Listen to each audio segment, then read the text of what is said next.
Hello everyone, welcome to digital maths. भाई science का हम लोग पेपर सॉल्यूशन लेके आ चुके हैं। पेपर सॉल्यूशन पेपर 2 का सेक्शन भी हमने अपलोड कर दिया है। आज हम लोग पेपर नंबर 3 सेक्शन बी को अपलोड करने जा रहे हैं। So let's begin with paper number 3 section B. बस देखो, बहुत सारे स्टूडेंट्स पूछ रहे हैं सर आपका सोर्स क्या है। देखो, एक टीचर हूं तो मुझे क्वेश्चन के आंसर तो पता ही है, और कई बार ऐसा होता है कि लिखने की जगह, टाइप करने की जगह मैं कॉपी पेस्ट भी कर लेता हूं, बट सारे answer to the valid point तक करेक्ट रहेंगे। Don't worry about the answers. ठीक है, ये सारे वैलिड आंसर्स हैं जो मैं खुद भाई देखता हूँ। कॉपी पेस्ट मतलब डायरेक्ट कॉपी पेस्ट नहीं करता हूँ, उसमें एडिटिंग भी करता हूँ। प्रॉपर आंसर्स जो आपके लिए वैलिड रहे वो भी देखता हूँ। ठीक है, so let's begin section B of paper number 3 science. A solution of a substance X is used for white washing। देखो, सेम टाइप का क्वेश्चन आपके पेपर नंबर 2 में भी था। इसमें पूछा सॉल्यूशन ऑफ सब्सटेंस एक्स, तो एक्स जो है आपका हो गया CaO, that is calcium oxide. Calcium oxide, ठीक है, इसका हम लोग सॉल्यूशन बनाते हैं। Right the equation. तो इक्वेशन होगा CaO plus H2O gives CaOH twice. Calcium hydroxide को हम लोग व्हाइट वॉशिंग के लिए यूज करते हैं। तो ये है, ये जस्ट मैंने एक्सप्लेनेशन किया है। भाई कैल्शियम ऑक्साइड हमारा एक्स है जिसको हम लोग यूज करते हैं, उसका सॉल्यूशन बनाते हैं पानी के अंदर। प्लस यहाँ पे हीट एनर्जी भी इवॉल्व होती है, बिकॉज पानी में जब कैल्शियम ऑक्साइड डालते हैं तो somewhat heat energy is released. एक तरह से कॉम्बिनेशन रिएक्शन है, तो एक्सोथर्मिक रिएक्शन होगा। और ये कैल्शियम हाइड्रोक्साइड जो बनता है उसको हम लोग व्हाइट वॉशिंग के लिए यूज करते हैं। व्हाइट वॉशिंग के यूज करने के बाद देखो, कोई ये चीज भी होती है इसमें, जब ये कंटिन्यूस कार्बन डाइऑक्साइड जो प्रेजेंट एनवायरमेंट में उसके साथ रिएक्ट करता है तो CaCO3 प्लस H2 ये भी बनाता है। तो कैल्शियम कार्बोनेट जो बनता है, यानी मार्बल भी बोल सकता हूँ, लाइमस्टोन बोल सकता हूँ, की वजह से चमक भी आती है। बट ये सब शो करने की जरूरत नहीं है, तो आंसर आप यहाँ पे दे सकते हो। The substance which is use for white washing is calcium oxide CaO। First question का answer. Second, calcium oxide when reacted with water produces calcium hydroxide lime water. The complete reaction is CaO calcium oxide plus H2O water. The solution of select lime या lime water या select lime plus heat energy भी होती है। तो heat energy okay, show करो ना करो, but heat energy is also present। Clear है? चलते नेक्स्ट क्वेश्चन की तरफ। Question number 26। Right the 2 points of difference between calcination and roasting. तो कैल्सिनेशन एंड रोस्टिंग की अगर मैं बात करूं, ठीक है, तो सबसे फर्स्ट पॉइंट तो एक ही चीज है, इन लिमिटेड सप्लाई या absence of air. In limited supply of air या in in limited supply of air मतलब heating in limited supply of air बोल सकता हूं। Strongly heating heating in limited supply, तो ये तो समझ जाना आप लोग में ज्यादा। लिमिटेड सप्लाई ऑफ एयर या लिमिटेड सप्लाई ऑफ ऑक्सीजन में मेनली जो है कैल्सिनेशन ऑक्सीजन के बेस पे। यहाँ पे heating strongly in presence of air, भाई एक्सेस अमाउंट में है तो ये प्रेजेंस ऑफ एयर बोल सकता हूं। सेकेंड, कैल्सिनेशन जो है कार्बोनेट जो ओर होते हैं, कार्बोनेट ओर के लिए यूज किया जाता है। और रोस्टिंग जो है फर्स्ट सल्फाइड ओर के लिए किया जाता है। सल्फाइड ओर, ठीक है, ये हैंडराइटिंग के ऊपर मत जाइएगा, ऑलरेडी हमने लिखा हुआ है, ज्यादा टाइम वेस्ट ना करने के हिसाब से जस्ट एक्सप्लेनेशन है। Calcination is the process in which ore is heated in the absence of air और air might be supplied in the limited quantity. Roasting involves the heating of ore in the presence of air और oxygen. Calcination involves the thermal decomposition of carbonate ore, यहाँ पे carbonate use और होता है, और यहाँ पे ये रोस्टिंग जो है सल्फाइड ओर के लिए कैरी आउट होता है। क्वेश्चन नंबर 26 भी आपका हो गया। क्लियर है? समझ में आ रहा है? भाई जो टेक्स्ट बुक का है उसी के बेस पे आंसर्स दिए हैं, so don't worry about it. ठीक है, चिंता ना करें, कोई भी मार्क्स नहीं कट करेंगे। Rearrange the following organs of the digestive system in order to state in which organ start. हाँ, ये बाद में, ये क्वेश्चन सेकंड है। रीअरेंज करना है तो सबसे पहले माउथ आएगा, तो माउथ। सेकंड जो है माउथ के बाद आता है इसोफेगस, क्योंकि इसोफेगस जो है लेके जाता है स्टमक के पास। स्टमक से फिर आता है स्मॉल इंटेस्टाइन, स्मॉल इंटेस्टाइन से आता है लार्ज इंटेस्टाइन, फिर आता है रेक्टम। 1 2 3 4 5 6 इस तरह से अरेंज हो गया। अब state in which organ starch and protein are partially digest.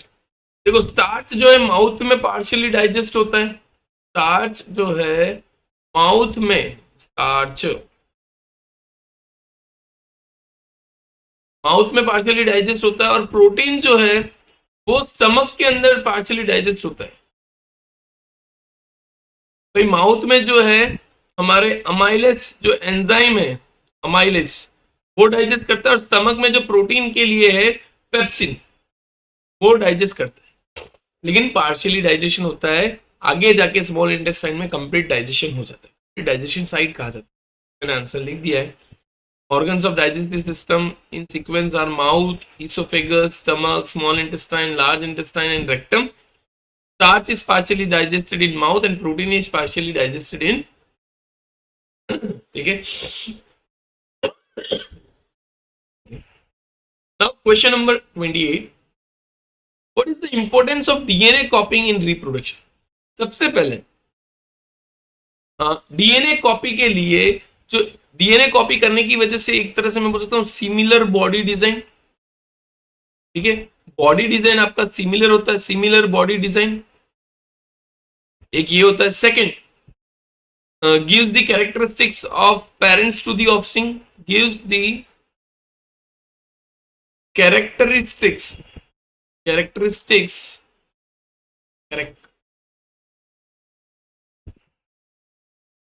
Characteristics of parents to the offsprings,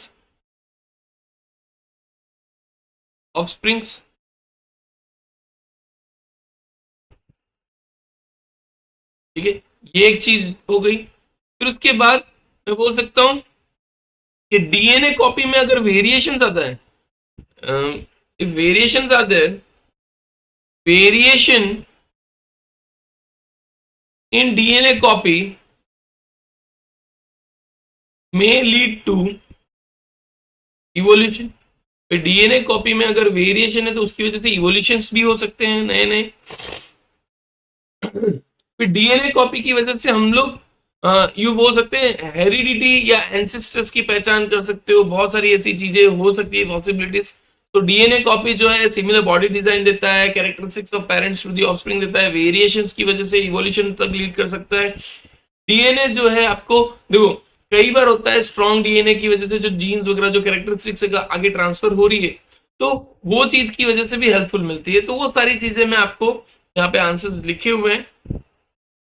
DNA helps in the inheritance of the future from parents to the offspring, जो मैंने बताया characteristics जो है inheritance जो है parents से offspring तक। Variation in DNA copy leads to evolution, evolution में भी जा सकता है। It makes the organisms look similar to each other, मतलब सिमिलर बॉडी डिजाइन में बोल सकता हूँ यहाँ पे, सिमिलर बॉडी डिजाइन, ठीक है। ये सिमिलर बॉडी डिजाइन हो जाता है। It is necessary to maintain the stability of population of species which is done with the help of DNA copying. Actually DNA copying की वजह से जो वेरिएशंस वगैरह या कुछ भी है वो एक तरह से बोल सकता हूं सर्वाइवल फैक्टर देता है, ठीक है। सर्वाइवल फैक्टर, क्योंकि डीएनए प्रॉपरली कॉपी हुआ है, सारे के सारे उसके जो आजू बाजू के साइटोप्लाज्म है, सेल मॉलिक्यूल्स है, सेल ऑर्गेनल्स है, वो प्रॉपरली कॉपी हुए हैं, तो वो सर्वाइवल फैक्टर भी देता है। तो वो सारे इंपॉर्टेंट फैक्टर्स में। Next, how does binary fission differ from multiple fission? देखो binary fission and multiple fission, binary fission में क्या होता है भाई, एक सेल दो डॉटर सेल्स में डिवाइड होता है। तो यहाँ पे मल्टीपल फिजन में एक सेल जो है मल्टीपल डॉटर सेल्स में डिवाइड होता है, ठीक है, मल्टीपल डॉटर सेल्स होते हैं। सेकंड, अगर बात करूं तो बाइनरी फिजन में सिर्फ सिंगल डिवीजन है, बाइनरी फिजन में सिंगल डिवीजन, क्योंकि सेल जो है डिवाइड होता है एक ही बार होता है। लेकिन मल्टीपल फिजन में बहुत बार, multiple times, multiple times division takes place, multiple division बोल सकता हूँ, मल्टीपल टाइम्स डिवीजन होता है, ठीक है। देन बाइनरी फिजन जो है अमीबा के अंदर होता है, आपने देखा है आपकी साइंस की टेक्स्ट बुक में आई है, और ये प्लाज्मोडियम। तो बाइनरी फिजन और मल्टीपल फिजन का ये डिफरेंस है, उसके अलावा भी बहुत कुछ हो सकता है, बट ये हम लोग बेसिक डिफरेंस की बात करते हैं। तो यहाँ पे आंसर्स दिए हुए हैं। In binary fission the parent cell is divided into two daughter cells, two daughter cells में डिवाइड होता है। In multiple fission, the parent cell is divided into many or multiple daughter cells. Binary fission division occurs one time. Multiple fission division occurs repeatedly. Multiple times, बार बार होता है. In binary fission, both cytoplasm and nucleus divide simultaneously. Multiple fission, the nucleus divides the first. पहले nucleus divide हो जाते हैं, उसके बाद cytoplasm वगैरह है वो डिवाइड होता है. Amoeba is an example, plasmodium is an example. Clear?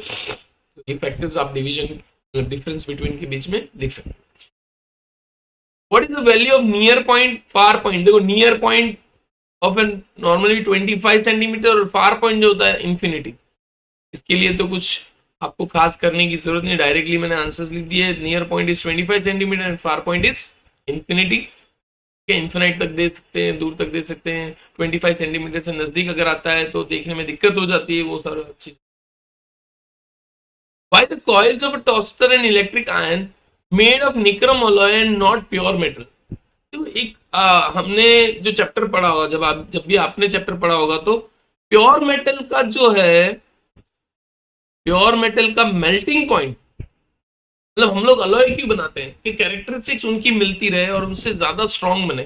तो प्योर मेटल जो है मेल्टिंग पॉइंट उनका लो होता है, जबकि अलॉय का मेल्टिंग पॉइंट हाई होगा. अलॉय जो बना है उसका मेल्टिंग पॉइंट क्या होगा? हाई होगा. मेल्टिंग पॉइंट प्लस, अब देखो मुझे टोस्टर बनाना है या इलेक्ट्रिक आयन बनाना है तो उसका रेजिस्टेंस ज्यादा होना चाहिए, क्योंकि रेजिस्टेंस जितना ज्यादा होगा उसी के हिसाब से हीट एनर्जी में कन्वर्जन इजी होगा. तो प्योर मेटल का रेजिस्टेंस लो होता है. रेजिस्टेंस लो, यहाँ पे क्या होगा? रेजिस्टेंस भी हाई होगा. हाई रेजिस्टेंस बोल सकता हूँ, रेजिस्टेंस हाई.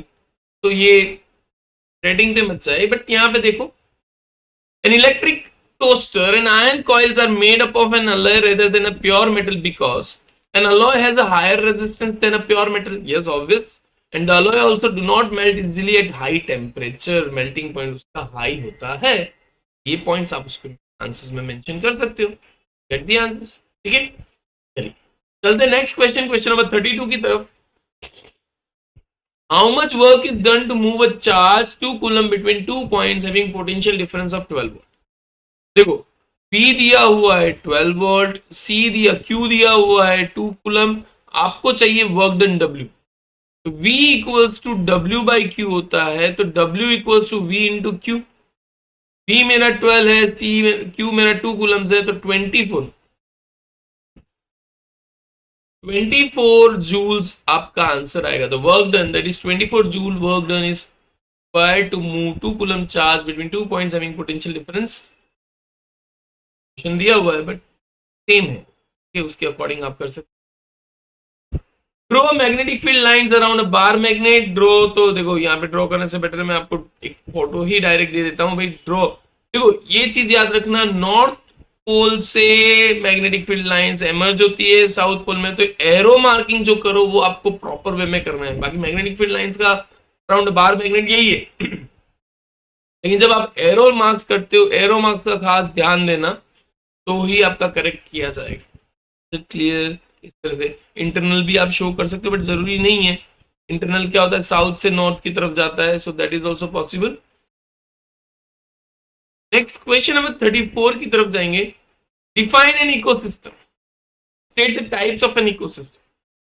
देखो इकोसिस्टम यहाँ पे living things and non living things, living things plus non living things, दोनों का कॉम्बिनेशन साथ में है और सर्वाइवल फैक्टर्स बोल सकते हैं, और दोनों का एक दूसरे पे वो उसको बोलते हैं हम लोग इकोसिस्टम. ठीक है, वो दोनों ही एक जगह पे म्यूचुअल अंडरस्टैंडिंग के साथ, म्यूचुअल मतलब अंडरस्टैंडिंग नहीं बोल सकता क्योंकि नॉन लिविंग थिंग क्या अंडरस्टैंड, बट म्यूचुअल कोलोबरेशन के साथ पूरे सिस्टम को, पूरे एनवायरमेंट को, पूरे इकोसिस्टम को प्रॉपर वे में चलता है.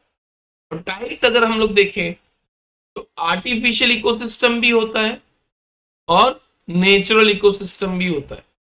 आर्टिफिशियल इकोसिस्टम जिसमें मेन भाई हम लोग ह्यूमंस जो है उनका इन्वॉल्वमेंट होता है.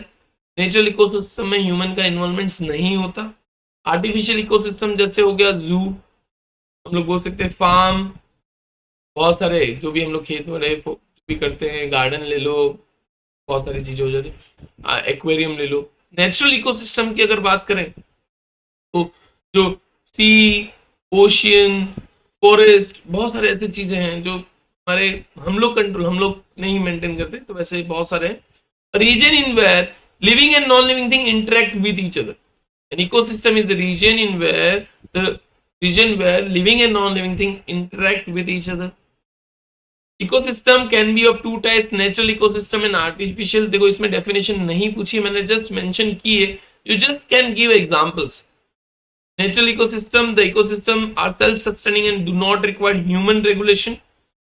Artificial ecosystem, this ecosystem are created by humans for their benefits and under human regulation. आप इधर example डाल सकते हो. ओशियन तो बहुत, सी, फॉरेस्ट, ओशियन एक्सेट्रा। यहाँ पे आप डाल सकते हो एक्वेरियम हो गया आपका, एक्वेरियम डाल दो, जू डाल दो, गार्डन डाल दो, ठीक है, एक्सेट्रा। ये सारी चीजें आपके इकोसिस्टम से बिलोंग करती है। Non living things and living things, living things मतलब जो भी पेड़ पौधे आ गए, ह्यूमन बींग्स आ गए या फिर एनिमल्स आ गए, मोस्टली एनिमल्स एंड वो। और नॉन लिविंग थिंग्स मतलब एनवायरमेंटल कंडीशंस आ गई सारी सारी, टेम्परेचर है, वाटर है, व्हाटएवर इट इज, वो सारी चीज ecosystem. What are trophic levels? Give an example of food chain and state its various trophic levels. तो ट्रॉपिक लेवल्स क्या है? Trophic levels is a level of food chains in where the energy or food is transferred from one level to another level. Obvious सी बात है, energy या food हम लोग transfer करते हैं, तो आइदर एनर्जी, और हम लोग बोल सकते हैं energy plus food are transferred from one level to one level to one level to another. वो तो ट्रॉपिक लेवल हो गया। उसका एग्जाम्पल देते हैं, तो एग्जाम्पल में देखो बहुत सारे एग्जाम्पल्स ले सकते हो, जैसे कि ग्रास, गोट, लायन और tiger, whatever it is.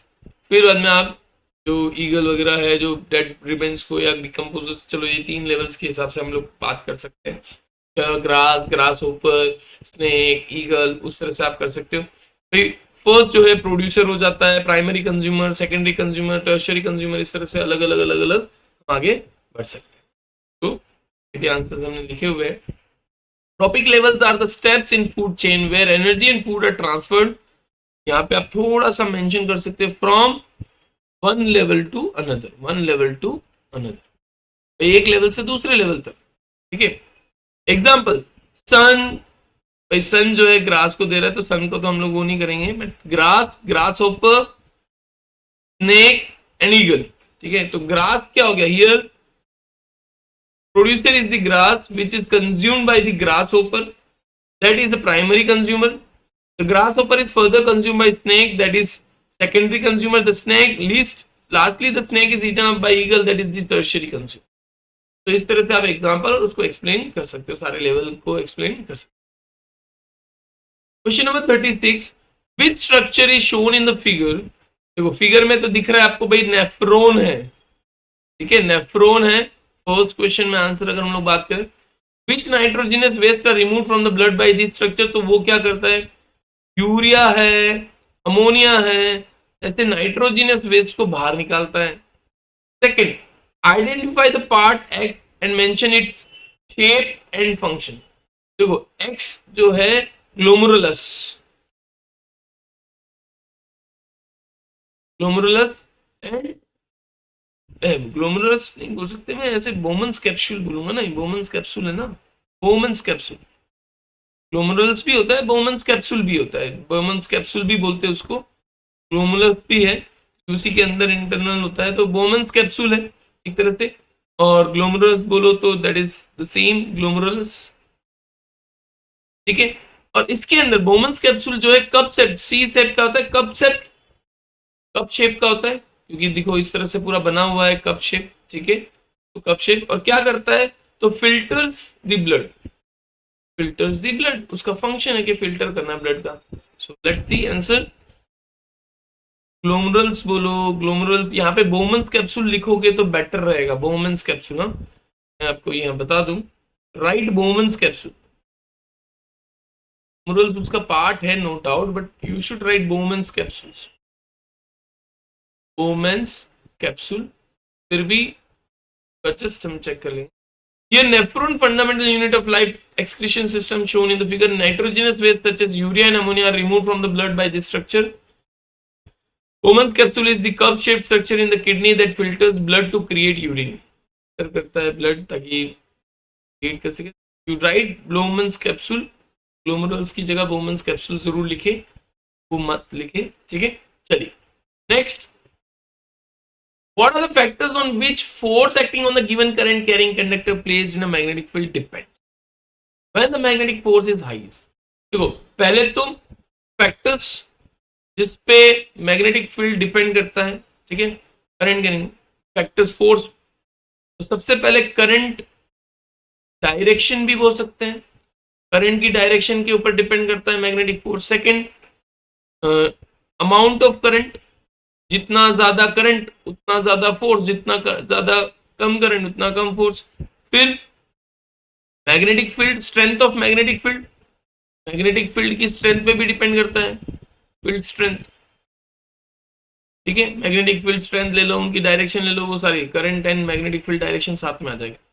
State when magnetic force is highest when current and magnetic field are 90 degree perpendicular to each other, are perpendicular to each other. जब वो perpendicular to each other है, to each other, तब जाके maximum हम लोग बोल सकते हैं फोर्स प्रोड्यूस होता है, हाईएस्ट होता है.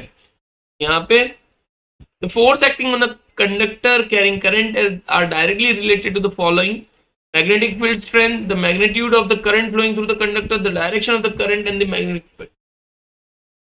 Magnetic force is highest when the current and the magnetic field are perpendicular to each other.